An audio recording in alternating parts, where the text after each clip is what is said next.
साथ ही UP police constable की जो नई वैकेंसी आनी थी उसका ऑफिशियल नोटिफिकेशन अभी 2 घंटे पहले भर्ती बोर्ड ने रिलीज कर दिया है। 32,000 से अधिक वैकेंसी आप लोगों को देखने के लिए मिली है।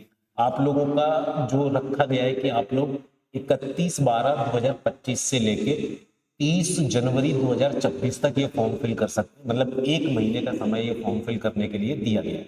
सिविल पुलिस की लगभग 10,000 वैकेंसी है, पीएससी की लगभग 15,000 वैकेंसी है, जेल वार्डन की लगभग 4,000 की समथिंग वैकेंसी है, स्पेशल फोर्स में भी 1,500 समथिंग वैकेंसी है। महिलाओं के लिए पीएससी के अंदर स्पेशल वैकेंसी दी गई है।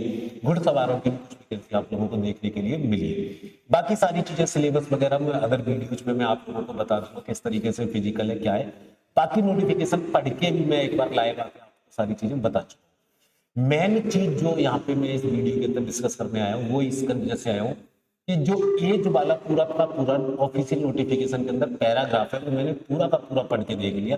उस एज वाले पैराग्राफ के अंदर कहीं पर भी मेरे को इस चीज का कहीं कोई जिक्र नहीं मिला कि एज में किसी भी बच्चे को किसी भी तरीके की कोई छूट का क्राइटेरिया दिया गया है। इसका तो यही कंक्लूजन निकलता है कि अभी तक आप लोगों को एज में किसी भी प्रकार की कोई भी छूट नहीं दी गई है। ऑफिशियल नोटिफिकेशन का ऑफिशियल एज वाला पैराग्राफ है, एक बार आप लोगों के सामने भी मैं पढ़ देता हूँ जिससे आप लोगों को थोड़ा सा आइडिया लगे कि एज में अभी तक छूट नहीं मिली है। हो सकता है 2-4-6 दिन बाद एक शॉर्ट नोटिस जारी करके आप लोगों को एज में छूट दी जाए, बट अभी तक एज में छूट आप लोगों को नहीं मिली है।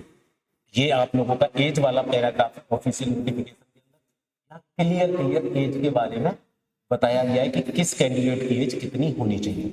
यहाँ पे लिखा गया पुरुष अभ्यर्थी का जो एज है 18 वर्ष से लेकर 22 के बीच में होना चाहिए। एज का जो काउंट है वो एज जो काउंट हो रही है वो कब हो रही है 1 जुलाई 2025 से एज काउंट की जाएगी। इसका मतलब है कि जो कैंडिडेट है मेल कैंडिडेट वो 2 जुलाई 2003 से पहले पैदा ना हुआ हो और 1 जुलाई 2007 के बाद में पैदा ना हो। मैं वही फीमेल कैंडिडेट की बात कर लेता हूँ तो एज का काउंट तो उनका भी 1 जुलाई 2025 से ही होगा। उनका एज का क्राइटेरिया 18 से 25 वर्ष का है।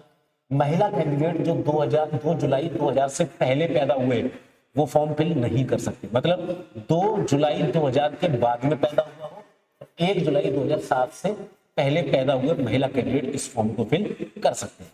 बाकी जितने भी ओबीसी वाले कैंडिडेट हैं, एससी वाले कैंडिडेट हैं, एसटी वाले कैंडिडेट हैं, उनको तो 5 साल का छूट पहले भी मिलता था तो वो 5 साल का छूट उन लोगों को दिया गया। स्पेशल छूट की जो बात चल रही थी कि 3 साल का एज का छूट का क्राइटेरिया सभी बच्चों को दिया जाएगा, तो ऐसा कोई भी एज का छूट का क्राइटेरिया आप लोगों को नहीं दिया गया है। आपको 3 साल की बात बोल के 1 महीने से बरगलाया जा रहा था, बट यहाँ पर 1 दिन की भी छूट आप लोगों को नहीं दी गई है। बात आएगी कि आप लोग करोगे क्या। बेटे अब वेट करते हैं कि हो सकता है 2-4 दिन में आप लोगों को कोई शॉर्ट नोटिफिकेशन देखने के लिए मिल जाए। अगर नहीं मिल पा रहा है तो आप लोग रेलवे की तरफ मुड़ जाए, रेलवे की तरफ फोकस करें। जो बच्चे इस एज के क्राइटेरिया के अंदर आ गए हैं और यूपी पुलिस कांस्टेबल का फॉर्म फिल करने वाले, उनके लिए एग्जाम विधि ने यूपी पुलिस कांस्टेबल का सम्मान बैच लॉन्च किया है जिसे आप लोग ज्वाइन कर सकते हैं केवल और केवल 99 रुपीज के अंदर। इस बैच के अंदर हर सब्जेक्ट की लाइव रिकॉर्डेड क्लास आप लोगों को, डाउट क्लास, रिवीजन क्लास और प्रैक्टिस क्लास आप लोगों को प्रोवाइड होने वाली है। पीडीएफ के साथ डीपीपी यानी डेली प्रैक्टिस पेपर भी आप लोगों को प्रोवाइड होंगे। यहाँ आप लोगों को हर सब्जेक्ट के हैंड रिटन नोट्स, हर सब्जेक्ट के वन लाइनर नोट्स, हर सब्जेक्ट के ऑब्जेक्टिव नोट्स, हर सब्जेक्ट के थ्योरेटिकल नोट्स प्रोवाइड होने वाले। यहाँ आप लोगों को हर एक सब्जेक्ट वाइज क्यूज, हर एक टॉपिक वाइज क्यूज, हर एक टाइप वाइज क्यूज भी प्रोवाइड होंगे। जल्दी से जाइए, एग्जाम मिली ऐप डाउनलोड करिए और यूपी पुलिस कांस्टेबल का सम्मान बैच ज्वाइन करिए केवल और केवल 99 रुपीज के अंदर। जाते जाते इस चैनल को सब्सक्राइब करना और वीडियो को लाइक करना मत भूलना, क्योंकि यूपी पुलिस कांस्टेबल से रिलेटेड छोटी छोटी सारी इंफॉर्मेशन मैं आप लोगों तक पहुंचाता हूँ। जय हिंद, जय भारत।